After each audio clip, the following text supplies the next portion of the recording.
me ensinou foi Rosa, sozinha foi quem me ensinou. Ela me ensinou a amar, me ensinou a beijar, me ensinou a falar de amor. Quem me ensinou foi Rosa, sozinha foi quem me ensinou. Ela me ensinou a amar, me ensinou a beijar, me ensinou a falar de amor. Eu era muito criança, não sabia o que era amar. Sozinha me deu uma lição que conquistou meu coração, por ela vivo a chorar. Quanto mais o tempo passa, mais aumenta a minha dor. Viver longe de Rosinha, aquela linda bonequinha que foi meu primeiro amor. Quem me ensinou foi Rosa, Rosinha foi quem me ensinou. Ela me ensinou a amar, me ensinou a beijar, me ensinou a falar de amor. Quem me ensinou foi Rosa, Rosinha foi quem me ensinou. Ela me ensinou a amar, me ensinou a beijar, me ensinou a falar de amor. Eu era muito criança, não sabia o que era amar. Rosinha me deu uma lição que conquistou meu coração, por ela vivo a chorar. Quanto mais o tempo passa, mais aumenta a minha dor. Viver longe de Rosinha, aquela linda bonequinha que foi meu primeiro amor. Quem me ensinou foi Rosa, Rosinha foi quem me ensinou. Ela me ensinou a amar, me ensinou a beijar, me ensinou a falar de amor. Quem me ensinou foi Rosa, Rosinha foi quem me ensinou. Ela me ensinou a amar, me ensinou a beijar, me ensinou a falar de amor. Eu era muito criança, não sabia o que era amar. Rosinha me deu uma lição que conquistou meu coração, por ela vivo a chorar. Quanto mais o tempo passa, mais aumenta a minha dor. Viver longe de Rosinha, aquela linda bonequinha que foi meu primeiro amor. Quem me ensinou foi Rosa, Rosinha foi quem me ensinou. Ela me ensinou a amar, me ensinou a beijar, me ensinou a falar de amor. Olá, eu sou Alfredo Belo, esse aqui é o Castanheiro, seu Nivaldo Gomes da Cunha. A gente está aqui fazendo essa live, uma contrapartida do projeto que a gente acabou de realizar, que foi o documentário sobre a vida, o documentário chamado Castanheiro do Forró, que é sobre a vida do seu Nivaldo. E essa live é uma contrapartida desse projeto que a gente está fazendo. Vão ser 3 lives, essa que vocês estão assistindo é a primeira. Então, a gente vai fazer uma introdutória sobre a vida do seu Nivaldo aqui, e vamos também ouvindo música. É isso. Muito obrigado quem está nos assistindo. Seu Nivaldo, se apresente para nós. Ô, mestre Alfredo, meu nome é Nivaldo Gomes da Cunha e o pseudônimo é Castanheiro. Castanheiro, por quê? Porque quando eu cheguei aqui em São Paulo, eu vendia castanha de caju, né? Então, no meio musical, pegou esse nome. Então, eu tanto sou intérprete, como sou percussionista também, né? Gravei com muitos artistas da época, né? E estamos aí, né? Tá, e como é que foi a chegada do senhor? Conta da vida do senhor um pouquinho, seu Nivaldo. O pessoal vai ver no filme, mas é bom também o senhor contar um pouquinho. Então, Alfredo, quando eu cheguei aqui em São Paulo, eu cheguei na época de 59 para 60, já no início de 60, né? E cheguei aqui, garoto, né? Então, eu, com meu pai, ele tinha vindo primeiro para São Paulo, e de um certo tempo ele mandou uma notícia para minha mãe: ó, pode vender as coisinhas aí que eu já arranjei uma casinha aqui para gente, pega os meninos e vem para cá. E foi isso que aconteceu, né?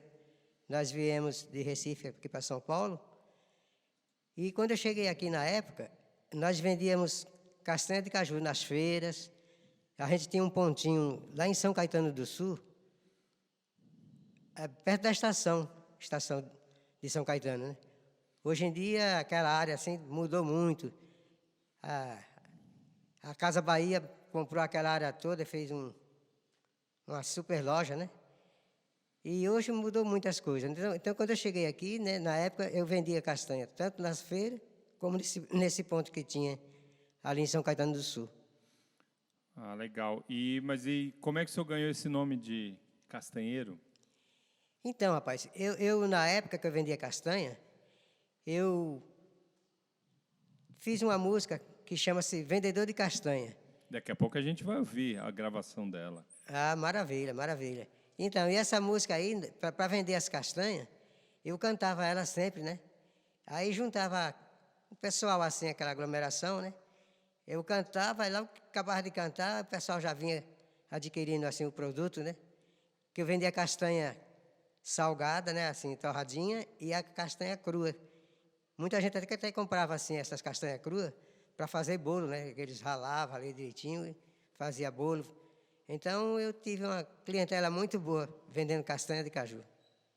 Ah, tá certo. E como é que foi a introdução do senhor no meio musical, senhor Nivaldo? Então, no meio musical, como eu cantava essas coisas assim, de música, assim, às vezes até cantava até música de Gonzagão nesse meio assim, sabe? Porque quando tinha aquela aglomeração boa, os conterrâneos gostavam de ouvir música de Gonzagão, eu cantava as músicas de Gonzagão, né? E foi passando um senhor que tinha um programa na Rádio Cacique de São Caetano. Esse senhor chamava-se Fábio Ventura, né? Então, o Fábio Ventura me convidou para participar no programa dele. Ele tinha um programa infantil, né?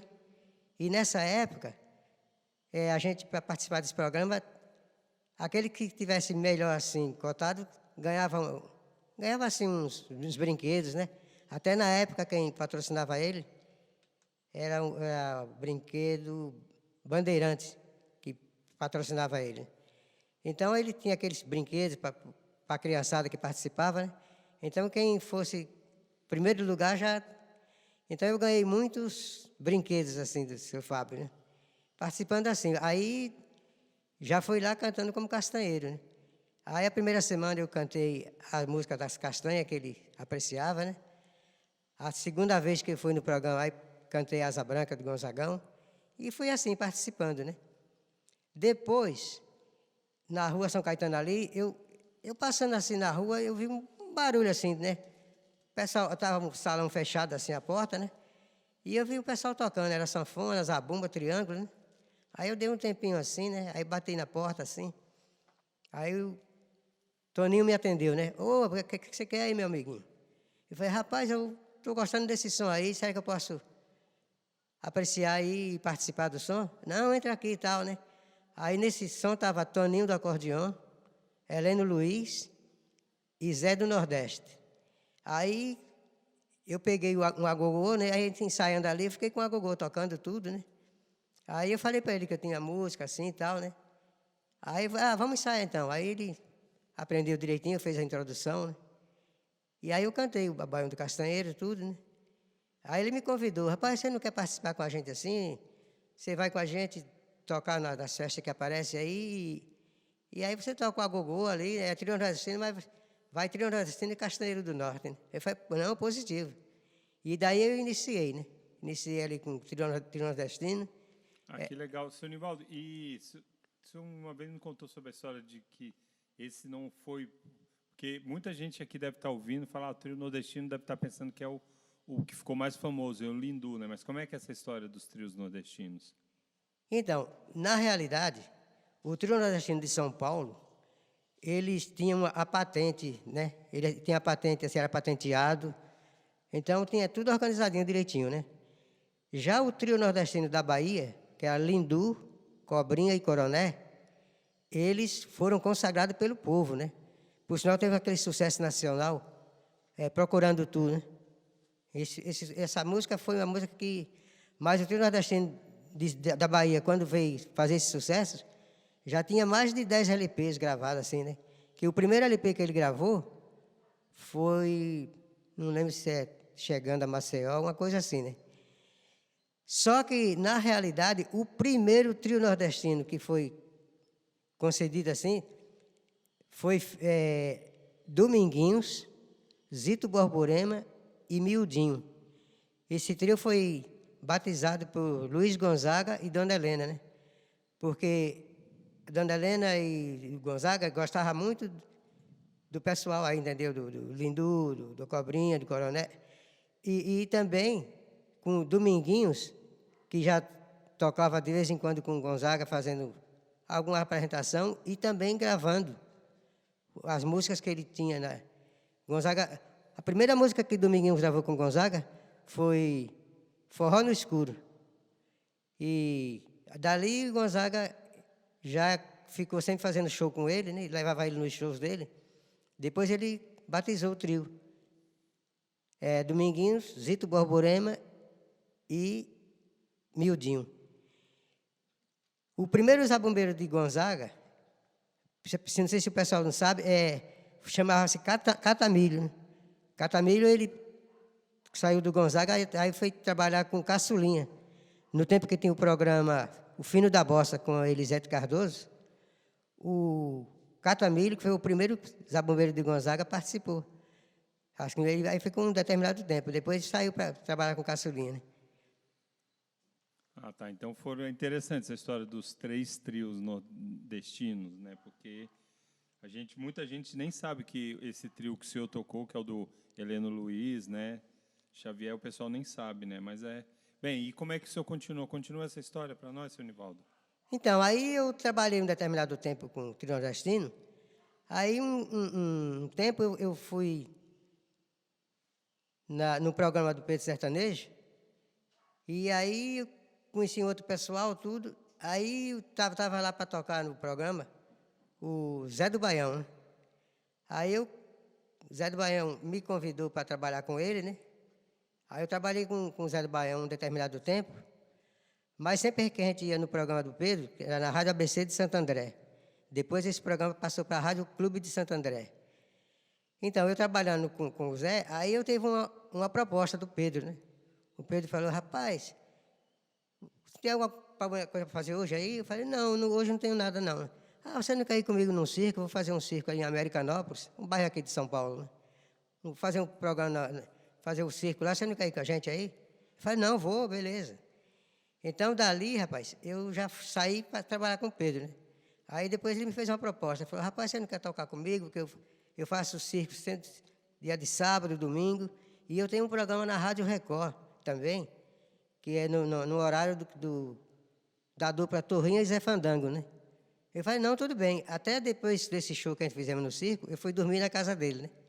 Aí de manhã nós saímos para fazer esse programa na Rádio Record, ali era na Avenida Miruna ali, né? Aí fiz esse programa com ele, pronto. Aí dali, rapaz, já embalou, né? Embalou, aí eu falei com o Zé do Baião, Zé, eu estou com uma proposta boa aí e tal, né? Aí fiquei com o Pedro. Eu trabalhei com o Pedro deixa eu lembrar bem, de 65 até 87. Trabalhei com ele. Né?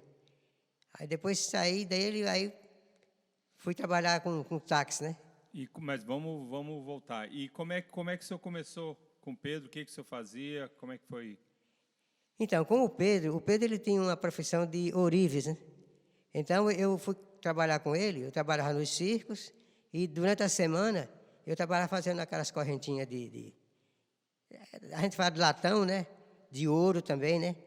E até esse material a gente entregava ali na Praça da Sé, ali tinha a rua Barão de Paranapiacaba, e tinha umas lojas de ourives ali que a gente trabalhava para eles, né?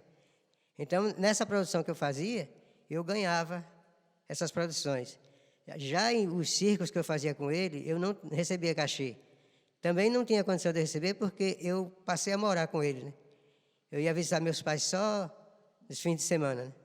Então, trabalho de circo, alguma coisa que parecia assim, eu não tinha cachê, né?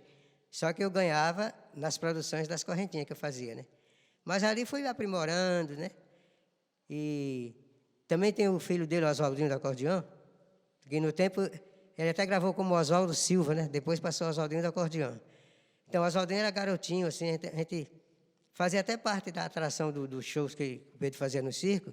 Quando ele ia fazer circo, ele levava Zé Nilton e o Oswaldinho, um molequinho assim, que agradava muito, né? Tocando. E aí eu cantava umas coisas que o Oswaldinho me acompanhava, né?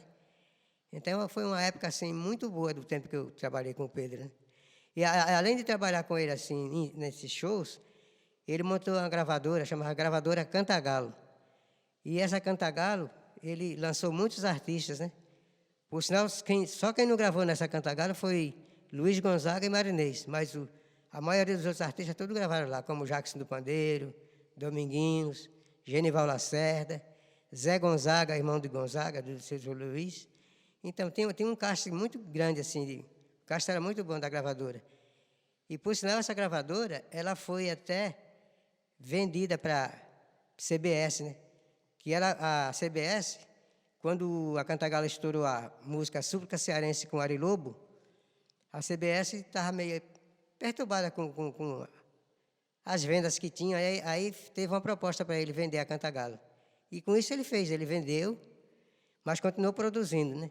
Só que a Cantagalo, ela virou assim, por exemplo, um selo, selo especial, né? Porque o que ele gravava na Cantagalo, ele relançou tudo na Tropicana, né? Então ficou Tropicana, série Cantagalo. E desse cast que ele tinha assim, né? Do muito músico, tinha uma média mais ou menos de uns 60 e poucos lançamentos, né? A CBS só lançou na Tropicana uma média de uns 15 suplementos. Né? O resto ficaram tudo arquivados lá. Né? Sim. E voltando agora, e como é que foi? Quais os discos que a Cantagalo fez? Conta um pouco da história da Cantagalo e do senhor também. Então, a Cantagalo, o primeiro LP que ela lançou foi do Zé Nilton, né? Chama-se Namoro no Escuro. Esse disco vendeu demais, né? Aí depois do Zé Nilton, aí veio gravando, assim, gravou o Dominguinhos, Jacques do Pandeiro, Oswaldinho, o mesmo Pedro gravava também lá, entendeu? Então, e eu trabalhando com ele esse tempo todo, eu passei a trabalhar fazendo assim, por exemplo, nós tínhamos uns vendedores que fazia aqui tudo São Paulo e fazia o Cinturão Santos, né? E nós tínhamos muitos representantes. Nós tínhamos representante em Manaus, na Zona Franca de Manaus, Recife, Fortaleza, Salvador. Em todo esse canto nós tínhamos vendedores aqui. Então, aqui em São Paulo mesmo, eu fazia muita entrega assim, dos discos, né? Por exemplo, o vendedor que fazia aqui em São Paulo, o Cinturão aqui de Santos, então eu fazia a entrega nessas lojas. O vendedor saía com o talão ali, tirava o pedido, e eu trabalhava no estoque também da gravadora, né? Tinha ali que separar os pedidos e fazer a entrega, né? Então eu batalhei muito, sabe? Mas foi muito bom essa época, entendeu? E gravação, o senhor gravava também? O senhor gravava também nessa época? Como é que era? Sim, então. Como músico eu gravei a maioria, né? Da Cantagalo mesmo. Como é que foi? Da Cantagalo eu já gravei na série Tropicana, né? Não, estou falando como músico, o senhor não gravou lá? Sim, não, como músico eu gravei. Na época fazia parte do regional, né? Que o regional era Oswaldinho do acordeon, era Toco Preto no cavaquinho, era o Miranda no violão. Às vezes o Mirandinha, o filho do Miranda, fazia guitarra, entendeu? Eu fazia zabumba, às vezes fazia triângulo, fazia gogô, tocava pandeiro também. No filme o pessoal vai ver a versatilidade do senhor. Maravilha, maravilha. Então, e na gravadora, por exemplo, o percussionista era eu e o Ari Sessone, irmão do Oswaldinho, entendeu? Ari Sessone já falecido já. Mas era nós dois que fazíamos a percussão, tanto de zabumba, triângulo, pandeiro, agogô, reco-reco, né? Agora, a parte de cordas era sempre Toco Preto. Aí tinha o Zezinho, baterista, né? Muito bom, um baterista muito bom. O Aristóteles também fazia bateria, né? O Ari Sessone também, além de tocar zabumba, ele tocava também bateria também, né? Mas nós tínhamos assim, uma equipe já montada quando tinha gravação, né? E o Pedro tinha o estúdio que ele montou, era ali na rua Iviema 149. A Iviema era a travessa da rua Catumbi, né? E o Pedro, ele montou esse estúdio, ele fazia tantas produções dele, como ele alugava o estúdio para outras gravadoras, né? Que legal. E além da gravadora, o que o Pedro abriu? O que vocês trabalharam logo depois? Então, ele tinha 2 salões de baile, né? Ele tinha o salão da Catumbi. Mas como é que é essa história? Conta a história para as pessoas como é que começa? Porque é importante para as pessoas saberem como que começou essa história, como as pessoas, onde é que aconteciam os forrós, na verdade, desde a época do Zé do Baião. Como é que isso foi, seu Nivaldo? Então, Alfredo, a gente fazia o seguinte, na época que a gente fazia circos, cada 15 dias nós fazíamos um forró nos bairros, né? Então, tinha um senhor que chamava-se Zé Pedro. Praticamente, ele foi o primeiro forrozeiro aqui que montou assim, esse salão de baile, né? Só que ele não tinha mídia, né? O Zé Pedro, a gente fazia o salão dele de 15 em 15 dias. Então, o Pedro levava nesse show, desse salão, levava Zé Nilton, levava Nilo Cearense, Oswaldinho fazia, entendeu? Levava o sanfoneiro Guidô, que fez muito show com a gente também. E aí começou, né? Como o Pedro viu que estava pegando legal o negócio de forró, ele foi ali para o lado da Vila Carioca, ali perto do Ipiranga, né? A Vila Carioca. Aí ele alugou o clube União Mútua. Esse União Mútua tinha até um time assim que fazia os bairros, né? E nós alugamos esse salão aí de 15 em 15 dias que eles arrumavam esse salão para a gente. Então a gente fazia às vezes o Zé Pedro e aí fazia o União Mútua, né? Como o negócio pegou bem, ele falou, bom, vou ter que pegar um salão fixo, porque vai ficar só de 15 em 15 dias. Aí apareceu um salão ali, como quem vai para a Vila Maria, descendo na rua Catumbi, tinha um salão de festas ali, só que estava fechado esse salão. Ele não era salão de festa, era uma empresa que era fiação de texto, sabe? Uhum. É tanto que quando nós alugamos esse salão, rapaz, para reformar foi uma batalha, viu? Juntou a família toda, os filhos, o pessoal todo, e assim, o chão era só óleo, rapaz. Então, daqueles maquinários, né, que era de fiação de texto, né? Então, nós, tipo assim, alugamos o salão, em 15 dias deixamos o salão prontinho, né? Limpamos tudo, pintamos o salão. E para a inauguração do Forró da Catumbi, veio Luiz Gonzaga, Marinês e Abdias, e Adolfinho, do Oito Baixo. Rapaz, esse salão, a festa era para começar às 22 horas, né? 8 horas, o salão já estava assim, dando volta de fila de gente esperando para entrar, né? É tanto que a lotação foi tanta que na hora que deu a condição da lotação, tivemos que fechar a porta que não tinha condição para o pessoal, né? Mas nesse show também estava, né, Gonzagão, Marinês, Abdias, Adolfinho, né? Então é um pessoal de peso, né? Depois, aí passamos toda semana a fazer, assim, baile, né? Nós fazíamos baile de sábado, das 10 às 4, e domingo era das 7 até a meia-noite. Então, aí fizemos uma equipe para trabalhar no salão. Assim, ficou o sanfoneiro Pé Duro, dos Oito Baixos, Adolfinho, que vinha do Rio para tocar, né, no salão.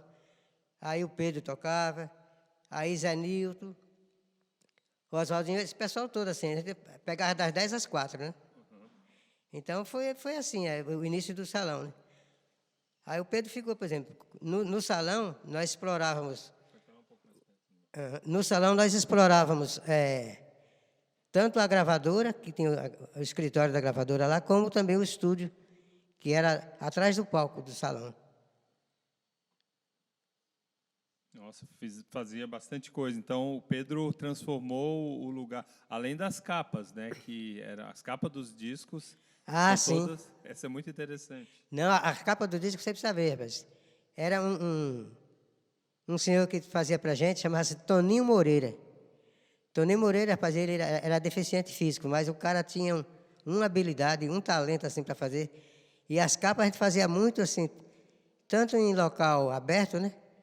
O Pedro gostava muito de ir ali para o lado da Aclimação, que naquele tempo tinha muita assim, plantação assim, né, de árvore, assim. Então, os sanfoneiros, a maioria fazia tudo ali. Ele via um local ali e Toninho metia os cotucos, como dizia o Gonzaga com o Toninho. Toninho, mete os cotucos.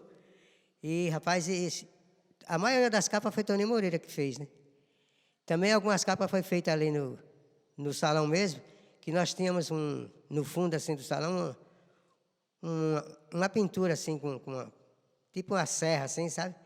E, por sinal, o pintor dessa arte chamava-se Pedro Pinto. Muito bom.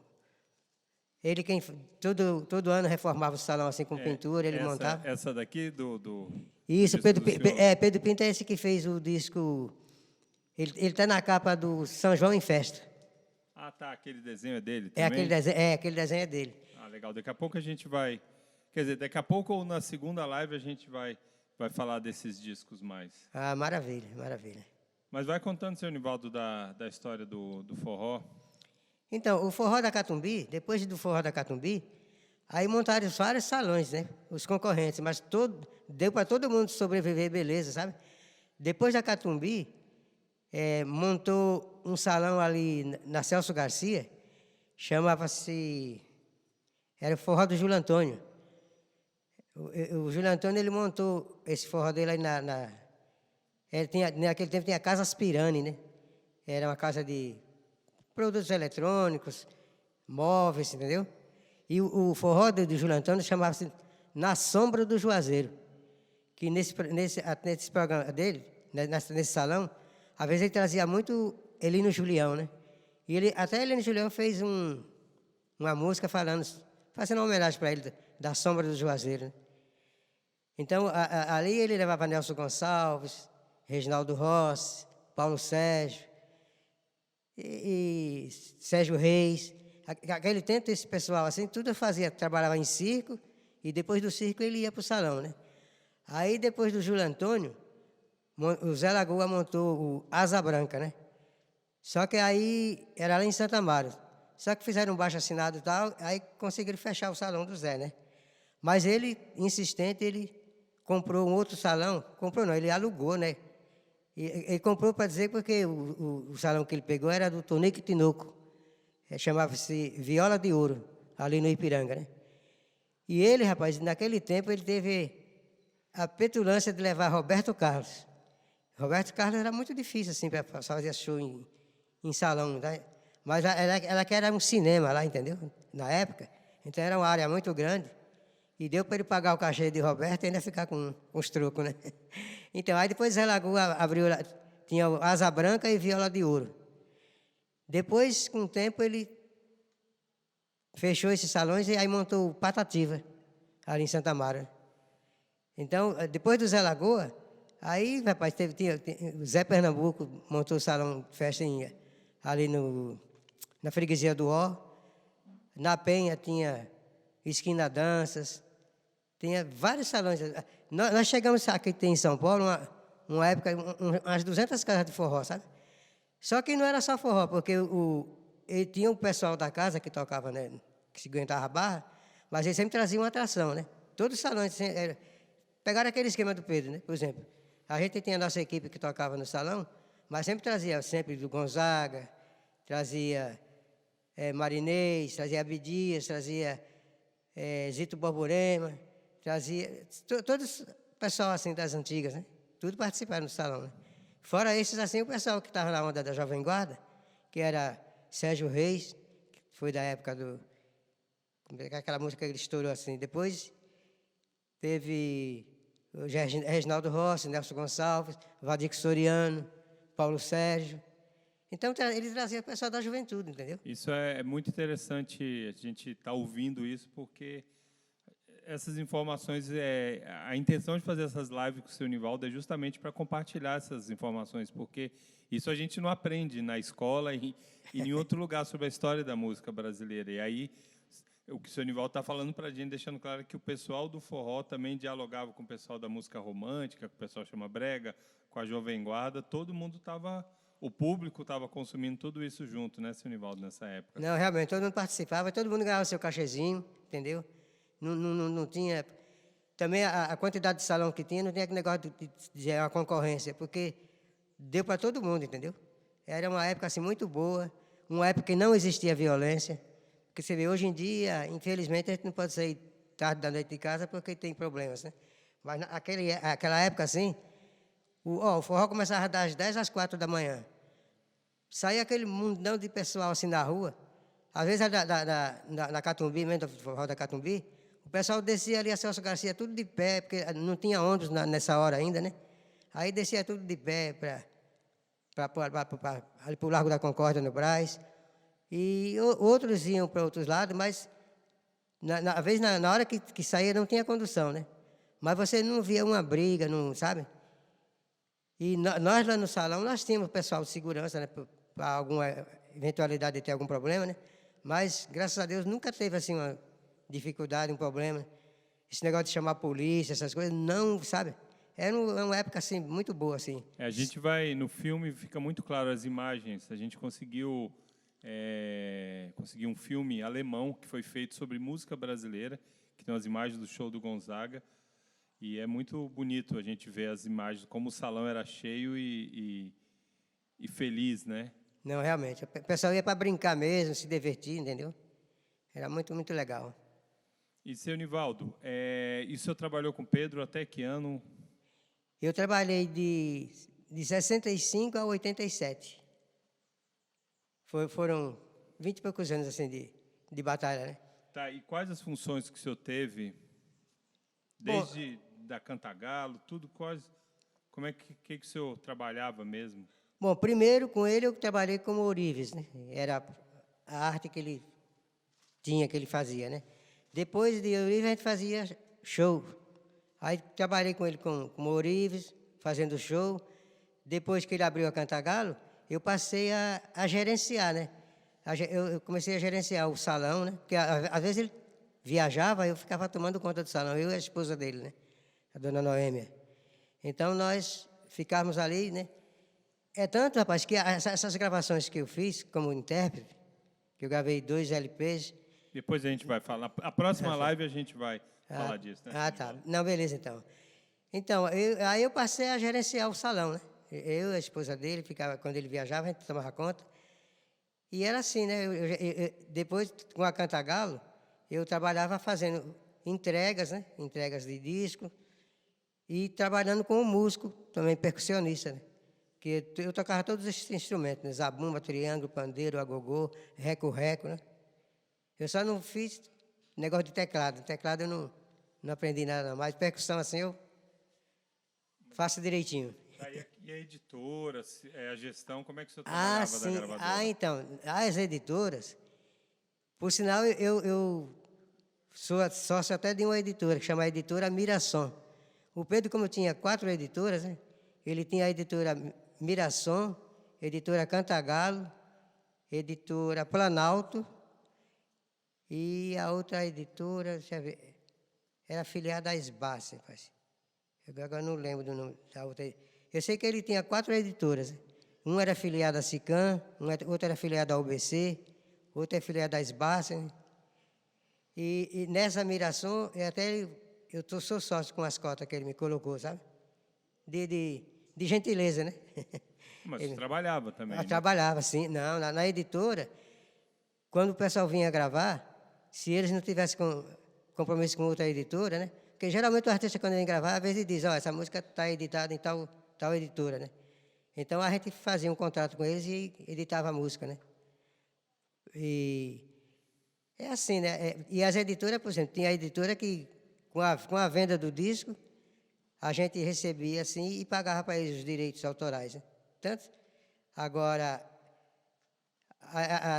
tem, por exemplo, a associação que era a SBAC, a UBC, tem o ECAD, né, que arrecadava geral, né? O ECAD arrecadava geral e depois distribuía para as editoras. E as editoras, com o tempo, já fazíamos, por exemplo, o que foi vendido durante o trimestre, né? Porque nós pagávamos os artistas de 3 em 3 meses. Era a lei, assim, sabe? Geralmente, de cada trimestre, a gente pagava a quantidade. Se vendeu 10 discos, se vendeu 1000, se vendeu 100, entendeu? 100 mil. Era assim, né? A função da editora é essa. Ela pega sua música, né? sua de autoria, e faz um contrato. Dali ela tira 30% para ela e 70% fica para o autor, né? Bem, estamos aprendendo. Aqui é uma aula de história da música, não só do forró, mas da história da música brasileira.